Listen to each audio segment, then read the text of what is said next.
হ্যাঁ, আমি অঙ্কনা লাহিড়ী। এগুলো আমার ছবি। নর্মালি আমি হিউম্যান ফিগারেটিভ ওয়ার্ক করতে পছন্দ করি।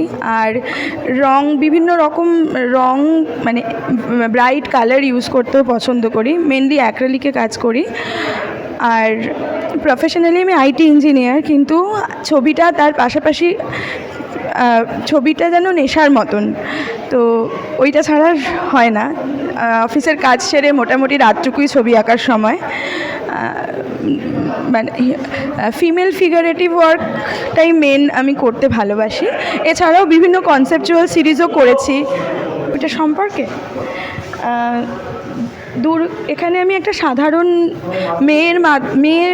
মেয়েকে দুর্গা রূপে বসাতে, মানে প্রতিস্থাপনা করতে। আমরা সকলেই দুর্গার মতন 10 হাতে কাজ করি আমরা মেয়েরা। তো এখানে একটি ছোট বাচ্চা মেয়ে, সে তার 10 হাতে সব কিছু সামলাচ্ছে, সেটাই বোঝানো।